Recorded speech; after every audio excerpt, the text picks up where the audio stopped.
IMF's warning to Ghana, a classic case of sabotaging African progress? Good day, this is Nani Fight C4 with a hard-hitting critical take on the latest economic drama unfolding in Ghana. The Ghanaian cedi, one of Africa's most battered currencies in recent years, has staged a remarkable comeback, appreciating over 40% against the US dollar in 2025, making it the continent's best-performing currency according to IMF data itself.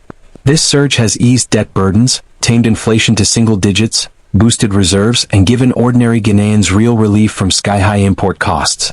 But instead of celebrating this turnaround, driven by tight fiscal discipline, gold export windfalls, strategic central bank interventions, and the ongoing IMF-backed program, the International Monetary Fund has issued what many are calling a thinly veiled warning. Reports and viral discussions highlight the IMF urging the Bank of Ghana to scale back its forex interventions, reduce support for the cedi, and let market forces take full control. Why? Because the appreciation is seen as too strong, potentially artificial, requiring program target adjustments and risking overvaluation. Let's call it what it is. This reeks of the same old IMF playbook that has kept much of Africa trapped in cycles of underdevelopment for decades. When an African nation finally shows signs of breaking free, strengthening its currency through disciplined policies and commodity leverage, the response isn't congratulations or partnership. It's caution, restraint, and pressure to allow depreciation. A weaker cedi would make imports costlier again, reignite inflation, hurt local producers less. Wait, no. Actually favor cheap foreign goods flooding markets, and keep Ghana dependent on dollar-denominated debt and aid. Critics across social media and economic commentary are spot on. Why punish success? The cedi's strength has shrunk Ghana's foreign debt in local terms by billions of cedis, improved living standards, and signaled investor confidence.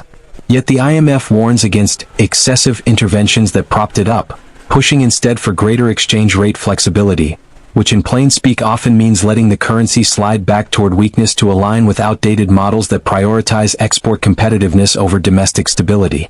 This isn't isolated. Across Africa, IMF programs have long been accused of enforcing austerity, privatization, and currency devaluations that benefit multinational corporations and creditors while stifling local industries and self-reliance. Ghana's recent gains came despite, or perhaps because of, innovative steps like gold-backed reserves and fiscal consolidation. But when a country starts winning on its own terms, the institution steps in to correct the path back to vulnerability. Ghana has pushed back, with officials and analysts defending the interventions as necessary for stability amid global volatility. The cedi remains around cent 10.9711 to the dollar as of February 24, 2026, holding firm with some central bank support. But the message from Washington is clear. Don't get too strong, don't deviate from the script. This episode exposes a deeper truth about Africa's underdevelopment, not a lack of resources or potential, but structural barriers imposed by global financial gatekeepers who prefer controllable, indebted partners over truly sovereign economies. Until institutions like the IMF prioritize genuine development over rigid orthodoxy, Africa's breakthroughs will always face pushback. We'll keep watching how Ghana responds.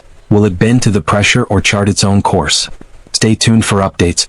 This is Nani Fight C4, questioning the narrative one story at a time. Thank you for watching.